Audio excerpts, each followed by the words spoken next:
My name is Mike Berardi. I'm coming to you all the way from Scottsdale, Arizona, where it's going to be 105 degrees today.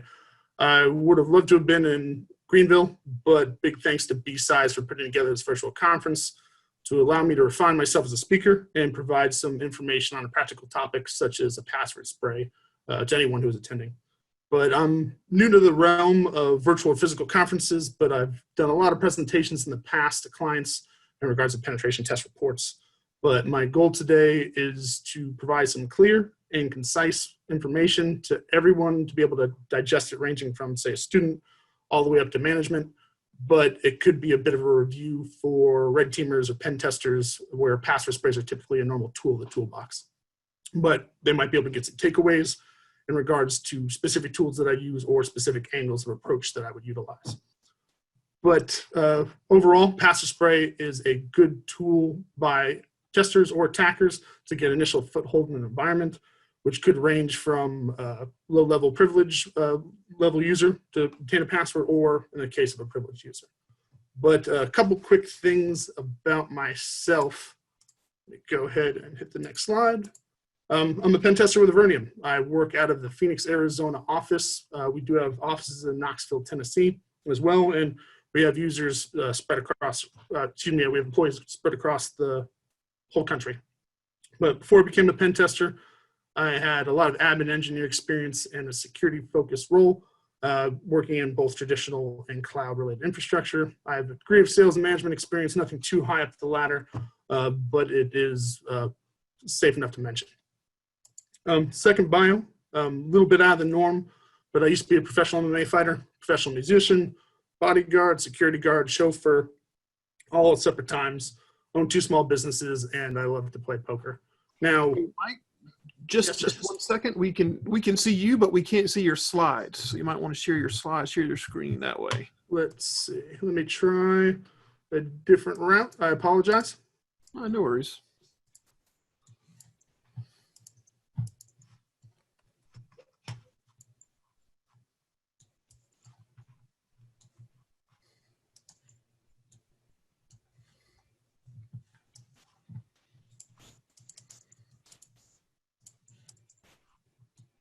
Let me try the application specific.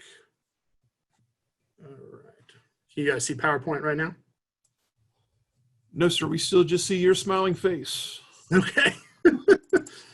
How about now? Oh, yep. Yep. Now we're there. Let's go ahead and click it from this slide. And can you still see it? It is presenter view now, so it's not the full slide. Let me switch slides. How about now? Perfect. All right. I apologize for the couple hiccups there. No worries. And I'm a rookie presenter, a lot of client presentations, so I appreciate your patience with me. But in short, I've had these positions in the past, and they typically say 2 things about me. 1 is I love security in all shapes and forms.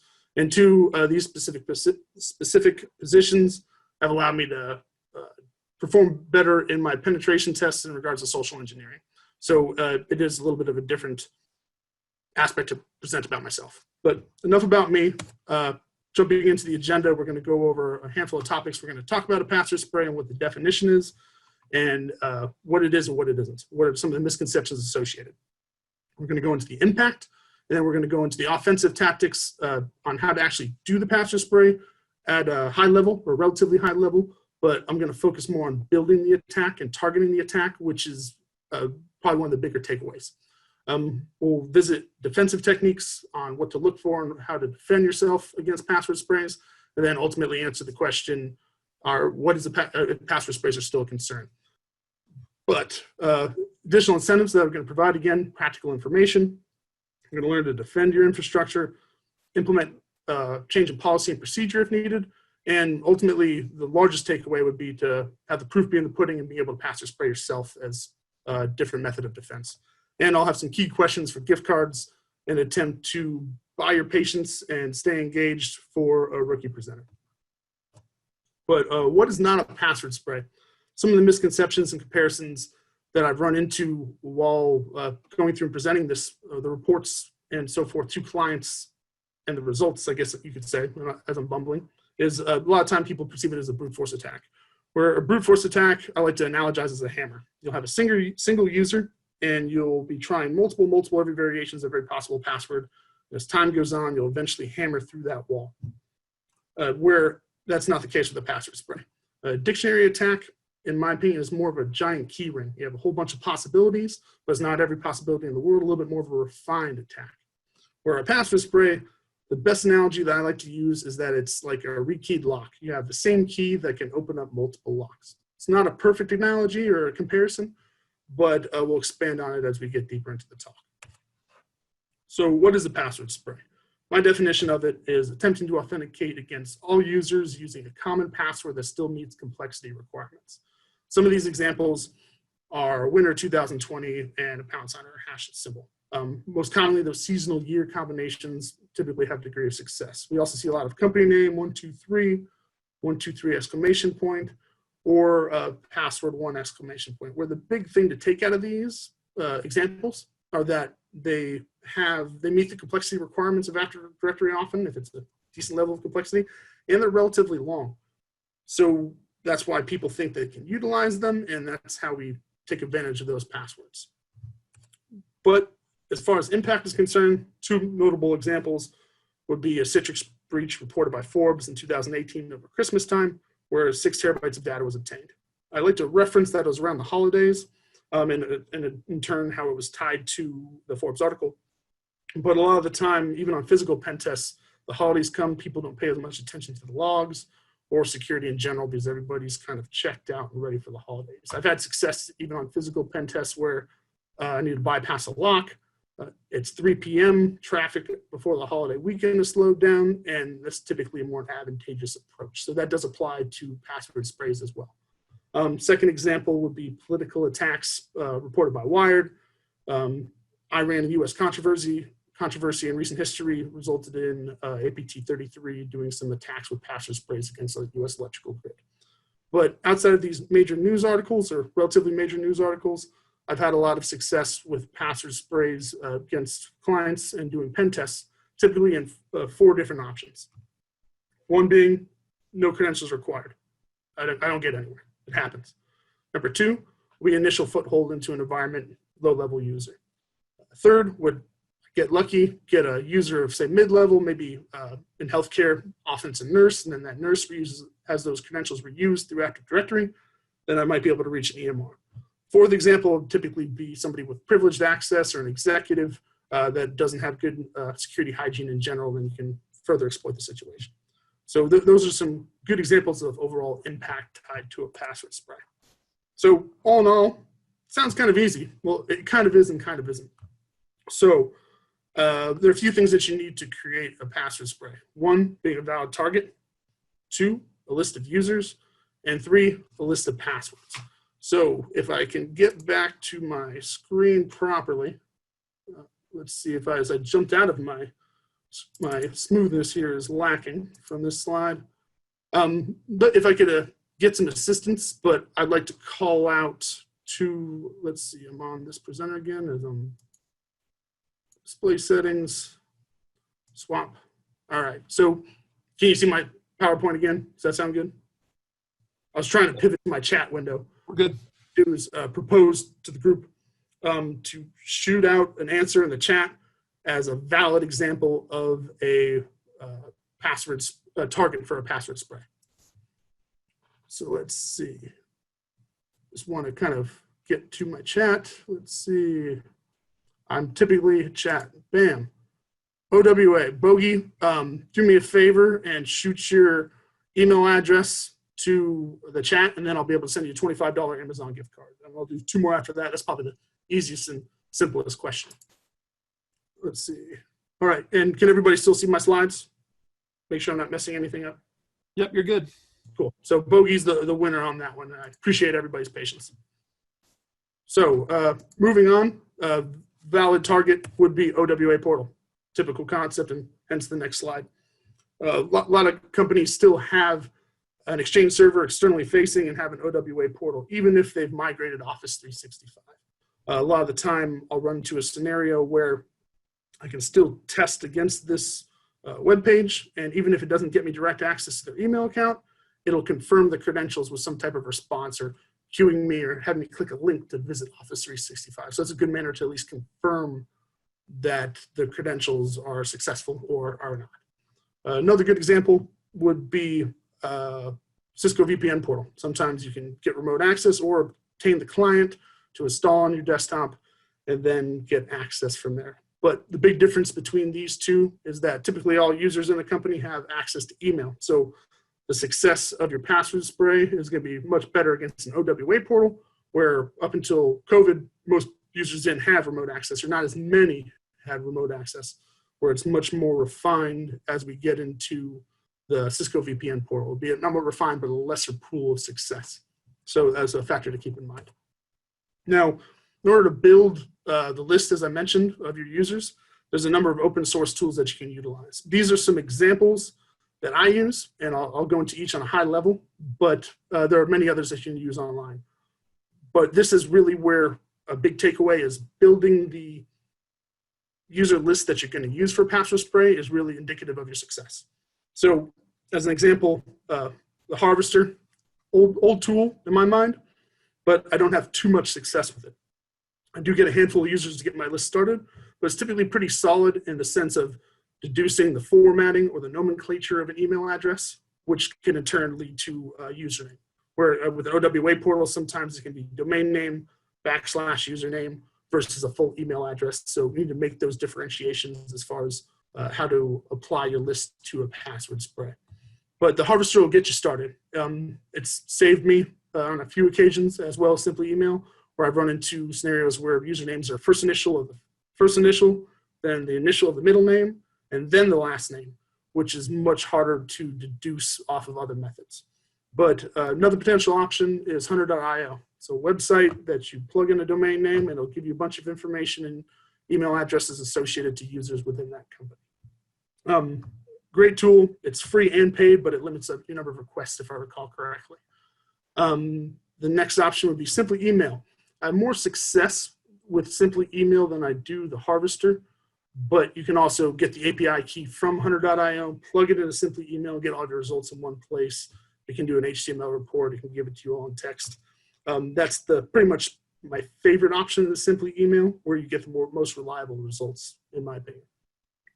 Now, LinkedIn to username is really when I started scraping LinkedIn, is where I really got a lot more results and success out of password spray, where LinkedIn to username allows you to scrape all those options associated to every user tied to a company.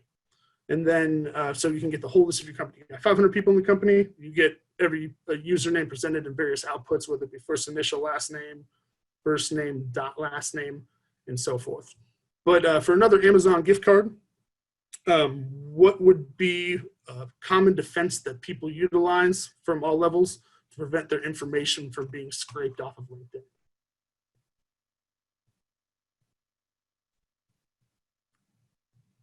Two-FA wouldn't be applicable. More about tied to the username. Think usernames. Going once, going twice. What I'm looking for, at least in this example, would be nicknames. We'll roll with that for Rich. Go ahead and throw your information in there, because on my LinkedIn, I have Michael B as the example. So if I scrape LinkedIn with my, if I use LinkedIn's username to scrape against a company and it's Michael B, it doesn't correlate to a username itself. There is the rare instance that Michael B would be the user, Michael.B would be the username utilized within an organization, but that would be rare in comparison. So Rich, go ahead and shoot your email address in there, and I will send you a $25 gift card as well from Amazon. But little bit of a plug. My teammate, coworker, Bryce Crum, he's doing a presentation on the other track a little bit later today about open source intelligence all the way to pointing a target. He goes in better depth and detail about open source tools. So he's an excellent reference to go and check out overall. But the last tool that I like to utilize is PowerMeta.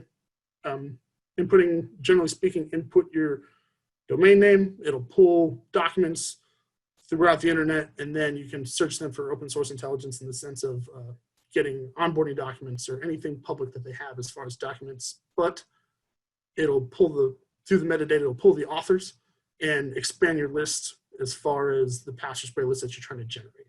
And then from there, in the rare case that they use an ID number or something like that, that could be potentially discovered through those documents, and in turn help you determine the nomenclature of those usernames as ID numbers in comparison to email addresses or derived versions. So moving forward, password spray tool. So you have your target, you have your list of usernames, and now you need a tool to do the attack. Of course, in theory, you could create your own tool, but these are some tools that'll perform the same type of attack. But to rewind a little bit, the big comparison is to compare it against a brute force attack. Brute force attack is one specific user up against every possible password, where a password spray is the flip side of the coin in the sense that you're using all the users that you've discovered about a company and then trying against one specific password that's common and meets that complexity. So if you can find a tool that performs that function of testing all users, it's still gonna fit the same need. So these are some potential options. Burp Suite Pro is my favorite doing pen tests. It's a paid version.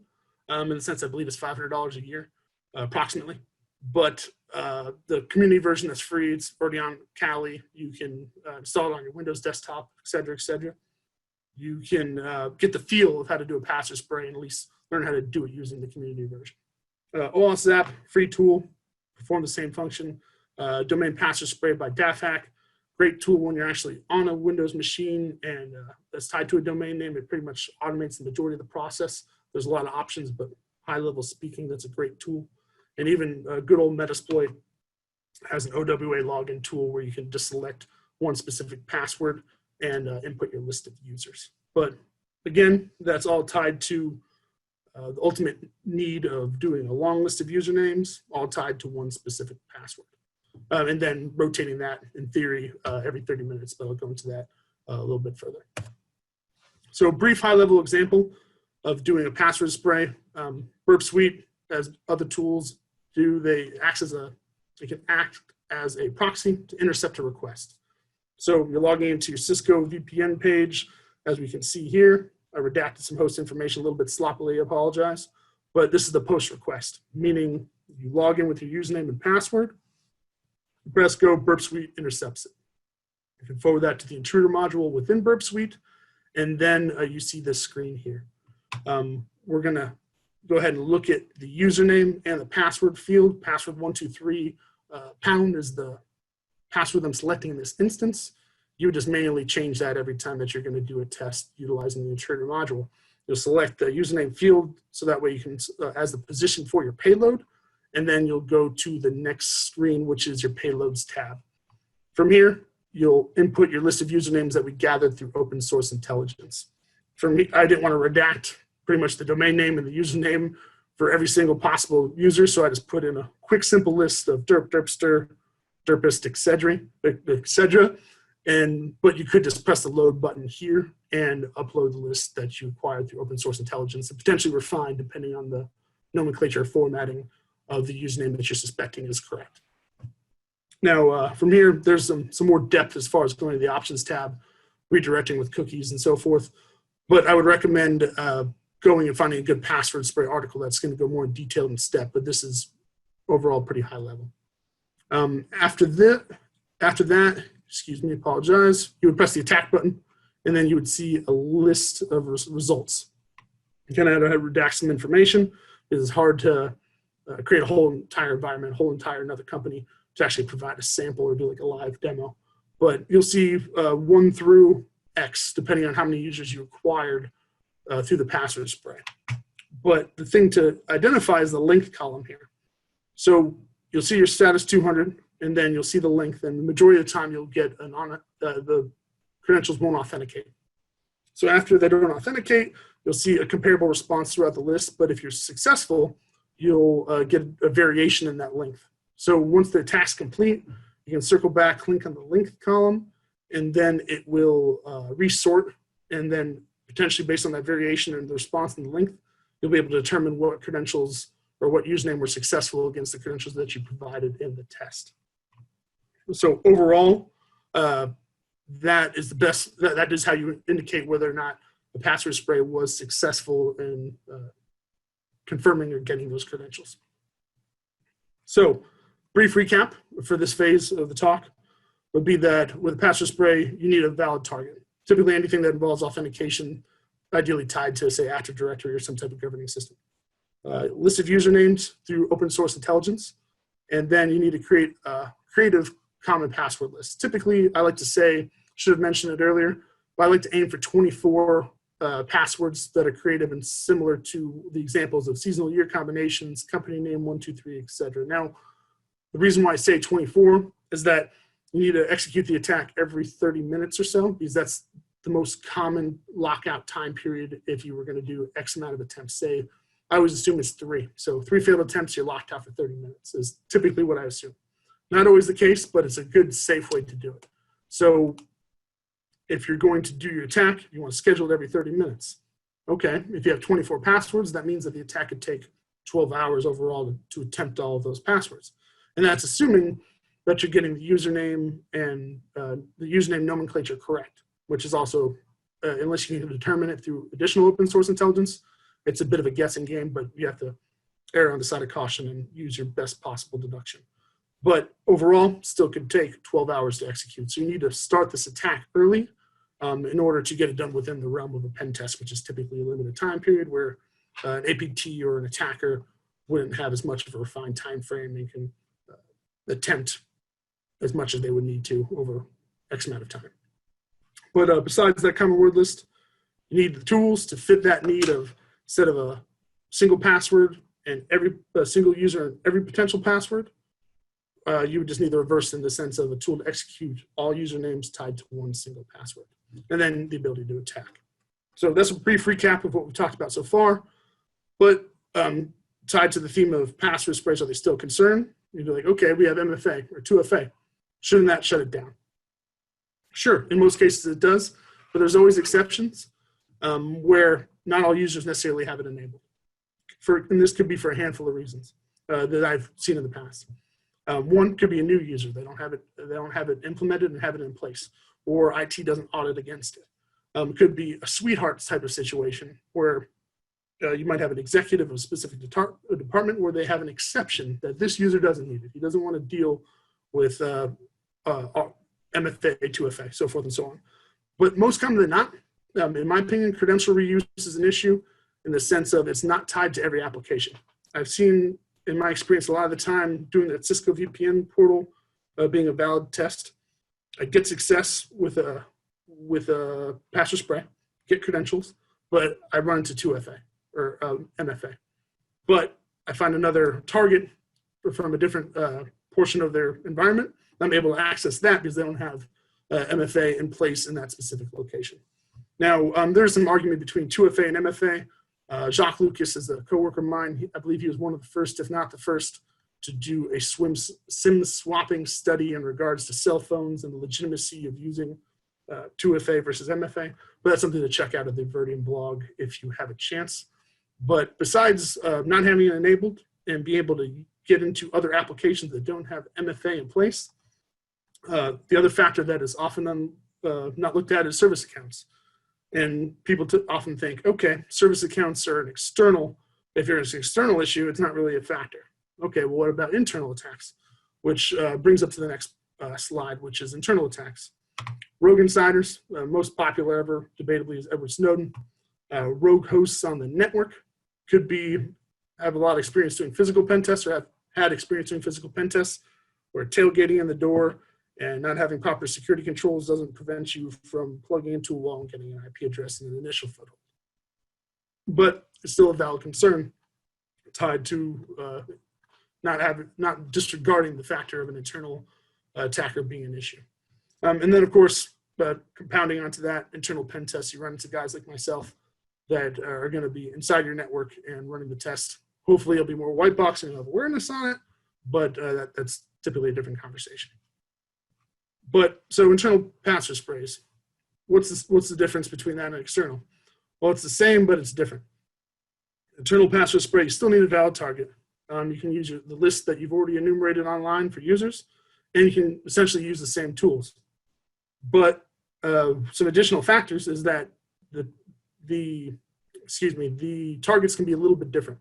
You can still hit an SSO page, you can still hit an OWA page, and depending on the context of domain controller, typically no VPN works out in that type of a situation.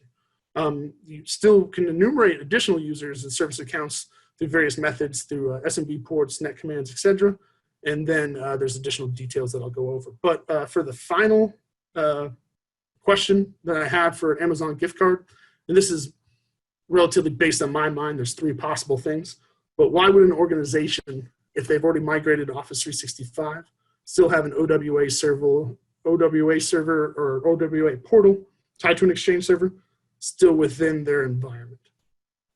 So again, that's basically why would you have an Exchange server still in your environment if it's passed up to Office 365 already? So mobile client, not exactly what I'm looking for, but go ahead and give it another shot. I'm thinking from an internal reference, but that isn't necessarily wrong, but authentication for ports and services. Well, what I'll do, let me give it to the first 2. I'll do 2 gift cards to JLU 1979 and the JOET. I'll give a gift card to each just for participation. What I'm kind of looking for, because you're not necessarily wrong, what I'm looking for is 1, they forgot about it. Total possibility, not necessarily. 2, hybrid configuration from internal to Office 365. And 3, often in my experience, they're still relaying off of it for alerts or for other purposes. So mobile could be legitimate, but it's not necessarily what I had in mind, but that's why I'm going with the first 2 responses. So Timmy, I do apologize. But JLU and the JOET, if you guys could give your email address in the chat, I'll go ahead and shoot you both a $25 gift card from Amazon. So again, apologize, rookie speaker. Appreciate you dealing with me and engaging on the presentation overall. So building onto the details, as far as user enumeration, one of the tools I've had the most success with, as simple as it is Enum for Linux. I originally came across this tool going through the pen testing with Cali training offered by Offensive Security, so plugged to a sponsor if I recall correctly.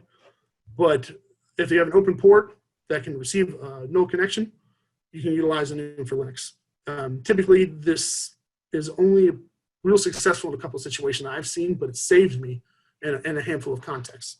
So right now, if you ran it against Windows 10, by default, null session is not enabled. Where on older infrastructure, say Server 2008 R2 and below, or Windows 7, by default, that null session, the ability to connect that in that manner is available. So, okay, so I hit a workstation with it. I might get some information, I might not get much. But within engagements, I've had a lot of success with seeing older domain controllers, because R2 was still in support up until, I believe, January, December, if I'm recalling correctly. So we'll start to see less of those because they won't necessarily be supported. But those older domain controllers would still have that share, that port, and that configuration vulnerability still in place. So I'm able to connect to that port, and it'll dump everything in AD. It'll dump usernames, groups, and from that information, and the password policy, most of all, and I can gather my password spray attack from that manner. So that's a large takeaway, in my opinion. And to kind of seal that off, say that you have a relatively mature security plan or security program. You're running Nessus, you're checking your infrastructure for vulnerabilities. No mediums, no criticals or highs. Sweet. Have some mediums and lows. Okay. But sometimes, in my experience, working in infrastructure and being a pen tester, that specific vulnerability allowing null connection is often not reported on Nessus scans, as an example, or it's not overlooked as a concern, where on a domain controller utilizing this tool, it is a concern, because Enum for Linux essentially is just an SMB enumeration tool, or numerous SMB enumeration tools all wrapped into one. So I've had a lot of success in the realm of, hey, we don't have any vulnerabilities, to accessing this information and building a password spray, which is based on passwords that meet complexity, but still can be guessed, or are common enough that we have success guessing them. So you don't think you have any vulnerabilities, but I just password sprayed an old OWA server that you have on your or old Exchange server through OWA that you have internally might not access your email, but it'll confirm that I have those credentials in the sense I get my foothold further into the environment. Hope that made sense, but that's how I like to chain attacks together or discover an avenue of approach for when there isn't necessarily vulnerabilities provided by a scanner. But moving forward, net commands, if you're actually on a box, you can use net commands, net user, net accounts to acquire the password policy or list of users. Again, as I referenced earlier, domain password spray tool by DAFhack does do a lot of these functions automatically if you're already in a machine. But in recent history, I believe like Sophos started flagging it more than the past. So certain AV is kind of catching on more than in the past based on my experience. Could be wrong, could be right, but that is an awesome tool if you can get it to work or get past AV. So traditional defenses, strong passwords. The longer the better.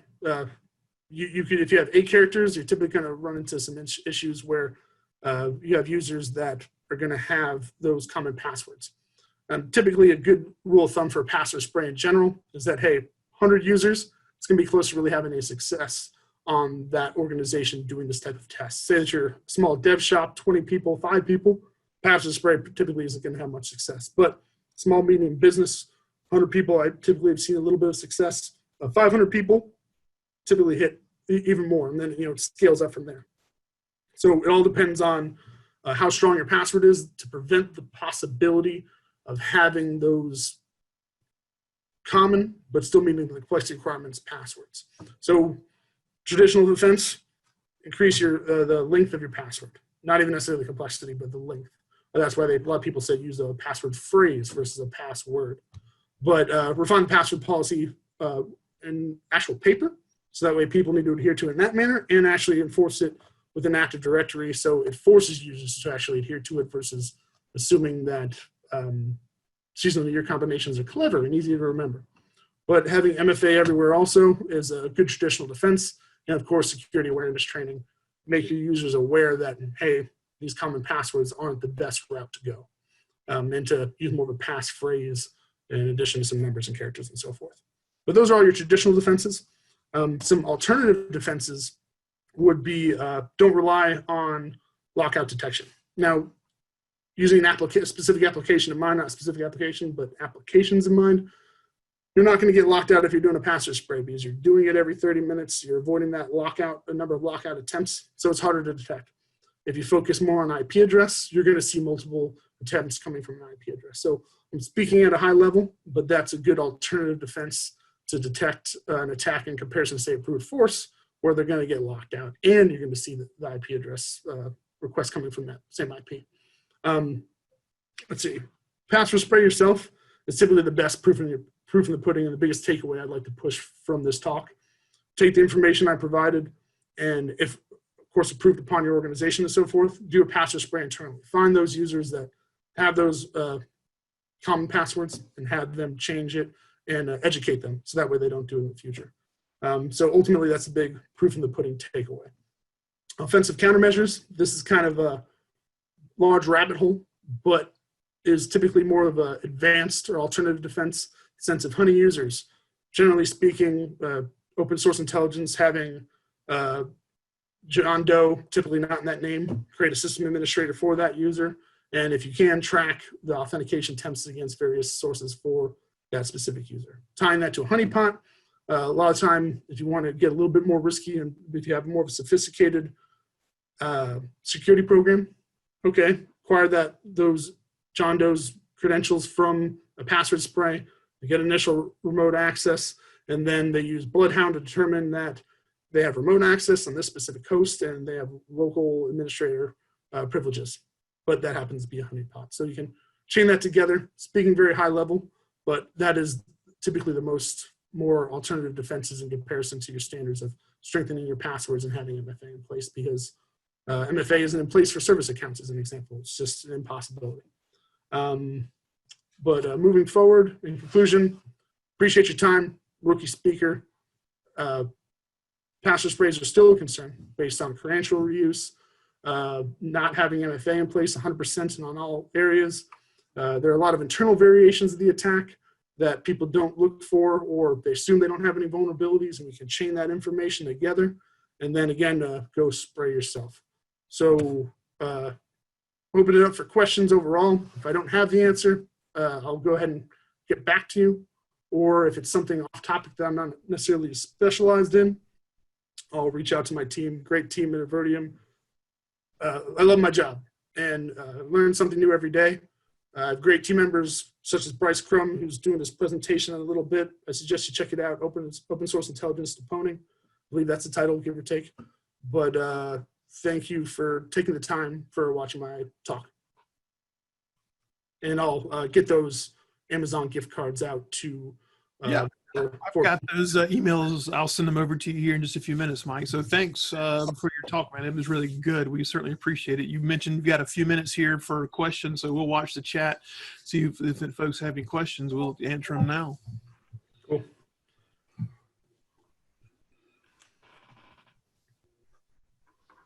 When you're using a technique, how often are clients able to catch a spray in their lungs? Honestly, I don't want to say I've never been caught, but I very rarely get a report back. We do a lot of white box or gray box testing, but I never get reports back in that, hey, this user's locked out. Is this you? I don't get that type of a scenario popping up, but I do stay strict to that 30-minute period, and I pace everything out from the beginning of the engagement, or the second I get a foothold in the network, I'll try to find that pass or spraying target. Because there's a handful of ways, or not a handful of ways, but there's some common ways to get initial foothold: default credentials, eternal blue, using responder, password sprays. So I typically plan in advance, so that way within the time frames, I'm being most as advantageous as possible managing my time. But what are your favorite password hacking tools? Probably say Burp Suite is the favorite across the board. And then excellent information learning experience for me. Deanne, shout out to my coworker Deanne. Thanks for attending. Do you use Metasploit OWA login module during password spray or resort to Burp Suite? I like to use Burp Suite typically all the time, but the Metasploit OWA login is legitimate. I've had coworkers that have used it as well, but I typically always stick to Burp Suite or that DAF hack tool and actually get on a box. That works out real beneficial. Or default credential into a normal box, utilize credentials, and then do a run as to show to access the domain and so forth. Sorry if I go a little bit rapid fire. A lot of feedback is to slow down. But again, I appreciate your patience being a rookie presenter, at least in this type of format. Yeah, no, I think you did a great job and kind of brought to light some things that we think about and things that we need to do better at our own environments and our clients' environments. Are you seeing more folks use honey users over the past year or so? I've only run into a honeypot on a handful of occasions. Typically, whenever there's a box that just has some, like, I haven't seen that vulnerability in for forever. And then that's the scenarios in which it typically occurs. I'm not saying I'm a forefront expert on the area, but I always do recommend the concept of honey users. Gotcha. Cool. Any other questions for Mike? All right. Great job, Mike. I will get these email addresses over to you for the gift cards. We really appreciate it, man. Thanks so much for your talk. Thanks again. I appreciate the experience.